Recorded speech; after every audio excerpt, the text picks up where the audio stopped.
Well, a very good afternoon on the 10th day of May 23, and it's getting very green out here in the Monee. The beach is in and the sycamore's in. The bluebells are lovely and the bracken's starting to show face. Yes, it's a very pleasant time of year, month of May, isn't it? Look at the abundance of nettles as well. I was going to be collecting some fruit leaves today, but I decided the weather was just a little bit too inclement. I do enjoy thunderstorms, but we haven't had any thunder as such. Just a few hefty showers, which are very pleasant to drive in, I think. I think for myself that, well, the thundery weather gives a little bit of atmosphere to the classical music that's currently on just now. But more so, I think when you're driving around the rain in a thunderstorm, you identify with lots of people's own personal misery when they're soaked in the rain. I don't mean that in a bad way. I've been soaked in the rain plenty of times, so I have empathy with them, but it's not a, you know, it's not a sort of a aloof statement. It's more of a, yes, I've been there, I know what it feels like. As I say, it's not so bad if you're taking part in some leisure activities and you get soaked. Part of the package, isn't it?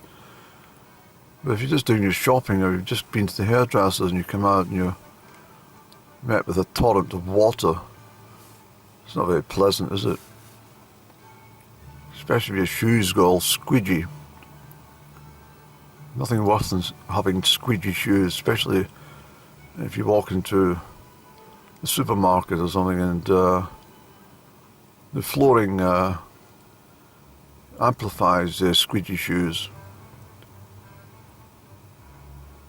Sometimes I stand for a little while browsing at cheese and other dairy products, and I like to listen to people's squeeging shoes come along the aisles. I think some people get embarrassed with their squeegee shoes. Squeak, squeak, squeak, squeak, squeak, squeak, squeak, squeak. And they can't stop it. They know it's them, and they're thoroughly embarrassed, and they slow down their pace. It becomes a more condensed, but a slightly deeper squeak, squeak, squeak, squeak. And if they speed up, it's squeak, squeak, squeak, squeak, squeak. Well, I've done a lot of travelling yesterday. I didn't load anything. I was, I don't know, I was kind of scattered in the brain. What did I put it down to? Spangle brain. Yes, I had a bit of a spangle brain yesterday. It's all astrology. It's nothing to do with anything else. But I'm looking for some, well, there was some delightful music as I came round by the distillery out here at Glenturret, but I'm on the Monee Road now. Everything's green. I think I remarked to you previously that eventually in the month of May, and more particularly in the month of June, that everything is completely green and all looks exactly the same. There's hardly any differential between the grasses and the leaves and the moorland, you know. It's all green. So unless you get that atmospheric day like today with the clouds and the rain, you know, the large cumulonimbus clouds that were rolling around. As I came down from Aberfeld, it was rather fun. The rain was quite heavy in stages, and then it broke away. It was dry, and then it was sunshine, and then it was further heavy rains. But I'm not going to give you a full report about every bloody cloud that I met. But yes, I was going to collect the leaves from the bramble and the raspberry and the wild strawberry I might do this tomorrow, so let's not jump ahead of ourselves, Andrew. We may go for a collection or a bit of a forage, you know. Tell you en route what exactly I'm up to, see. But I pulled in here because, well, you've seen the Glenturret car park, and it's can be rather monotonous, and obviously you've got to keep pushing your camera to the side so you don't bring any members of the public into view, or the car registration numbers, for example. You know, it's not very nice. But I quite like it out here.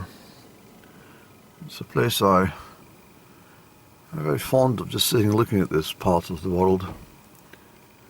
I mean, it's not the Hanging Gardens of Babylon, or it's not the 76th floor of the, you know, Waldorf Astoria or New York's Manhattan district or something, you know. I was wondering why the music's not very good, but I've got turned the volume down, you see. What have we got? I don't know who this is. That sounds too classical for me, that one. Yes, it's a raging orchestra. I don't know who that would be. But yeah, so I was up in Aberfeldy today, a very pleasant time, and I met a woman who was wearing a Burberry, a long Burberry raincoat. I haven't seen one for a long time. So I said to her, "I love your coat," and she said, "Oh, thank you very much." She said, "The weather's to be quite inclement today," and I said, "Yes, but it's fabulous to see somebody in a proper Burberry coat." I know there's a lot of, well, I didn't say to her exactly what I meant, but I says, there's a lot of people wearing, you know, Burberry for a long time, but it wasn't Burberry, was it? And she says, "No, it certainly wasn't." And I said, "Well, I can tell the difference, and it's absolutely fabulous to see that design on you." And she says, "That's very charming you say so." I said, "Oh, thank you." And so we had a little chat about different stuff, and then I felt, I thought, "Andrew, why didn't you say to the lady, are you up to anything special just now? Would you like to mosey over there and have a coffee or something?" But I always think if you do that, it's pushing boundaries slightly. And then when I was back home, I went into the cooperative. It was just absolutely wonderful to find it. So I can't help talking about it because it was such a wonderful moment, to be perfectly honest. But as I came around the aisle, because I decided to stop going to the bloody B&M. I think it's too low vibrational, and I don't know what I was doing in that store. I think I was milling around just thinking of maybe snap a bargain, but there's no bargains in this shop, you see.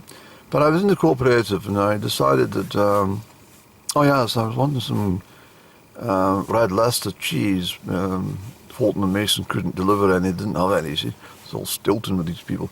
But I wanted red Leicester, so I looked again, and once again it's about this thing I was talking about a couple of days back, where the pricing's based on people's lack of ability to count. So I noticed if you buy one block of red Leicester, you pay £2.95 for, I think it was 240 grams, whereas if you buy two bags of 250 grams, you get them both for, you know, for £5, £2.50 each. So more grammage for less price, and because it was on special offer, you got two bags. So I thought that's not bad, actually. That's £5 for 500 grams of grated cheddar. Grated red Leicester. As I sort of saving you hauling the cheese grater out of the cupboard and having to wash it. There's always a nuisance trying to wash the bloody cheese grater. There always seems to be a bit of a kerfuffle regarding that matters. But anyway, when I came round, I thought I must get some of these fabulous biscuits that the Co-op seem to have, and I zipped over. I mean, they are quite expensive, but as the girl says to me in the checkout, she says, "They're very popular." I says, "Yes, they must be very popular, because every time I come in, you don't bloody have any." But they were there today, but just as I turned, and I kind of muttered, "I better just take 2 packs."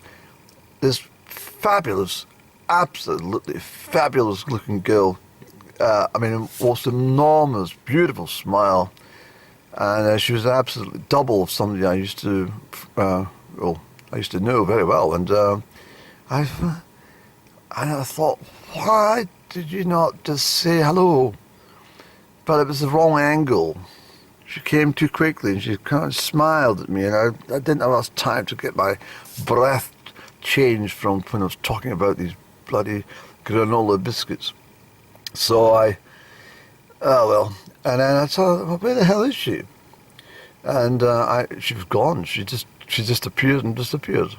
I mean, literally. I didn't search for her, of course, but I looked down the aisle. I thought, how on earth did she manage to just get down that aisle as quickly as she did? And then I went balls down. I thought, well, she's probably check it. I'm going to check it. Anyway, she was no sign of her anywhere. So it was very odd. And then I was sitting in the car, and I thought, the rain started. I thought, I think I'll just hang off for a moment before I move off from here in this heavy rain. And when I did eventually move off, the car in front of me, coming towards me without looking like it was going to slow down, it was her. I thought, why is she going to crash into my car? What's she fucking up to, this girl? And then she got slightly embarrassed when she saw it was me. And I don't know what she was doing, but then she suddenly slammed on the brakes, just as I had done the same. And I looked at her, and she looked at me, and then she reversed back into this, and she was thoroughly embarrassed. And I looked over. I thought, well, if she's want to talk to me, she doesn't need to smash into my fucking car. Just so I can have a conversation with her. She can say hello herself. But I looked over as I was driving away. She had a head in a sort of lowly sort of look, as if to say, oh, I fucked it up with him. But that's what I thought, and I thought it was all very bizarre. And anyway, I just thought to myself, isn't it wonderful when you go into likes of Aberfeldy, and this of course in the local shop today. So she must be quite local. I don't know who she is, but she's fabulous looking, absolutely stunning actually. And I thought to myself, well, why is she smiling at me? She doesn't know who I am. She must recognise me from somewhere else. I don't know what it is, but it's, and I was also speaking to somebody about. This sounds a bit vain actually, but it's not meant to sound this way. Oh, here comes more rain. Isn't it pleasant? Let's see where the music is. Yeah, this kind of music's nice for the rain, isn't it?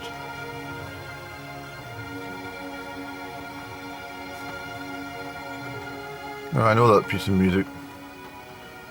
What's it called again, Andy? Adagio for strings, it's called. It's when you want to, wring your handkerchief out and dab your eyes because you're feeling so fucking miserable. Yes, it's Adagio for strings, it's called. Let me get my handkerchief. Although I shouldn't joke, I have listened to it before. It's not bad. Not every day. I certainly wouldn't put it on at 2 minutes past midnight on the 1st of January for Happy New Year! Happy New Year, everyone! Let's listen to Adagio for strings. Happy New Year! It'll be a very great year for you. A very prosperous one as well. Anyway, what was I talking about? This? Oh, I've moved on the subject there, Andrew. Yeah, it's Adagio, but it's I think there's too much bass in it for some reason. Hold on, I need some memory moved. Okay, thank you very much. I was deleting some footage so I can speak again.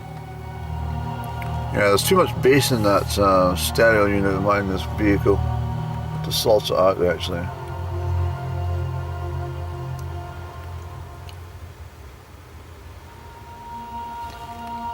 Happy New Year! Happy New Year to you!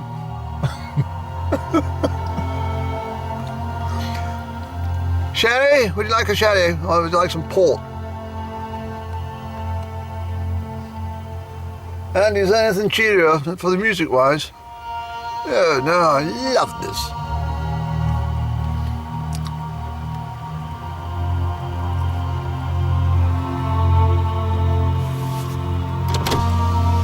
Look at the rain. It's wonderful. Isn't it fantastic, Andy?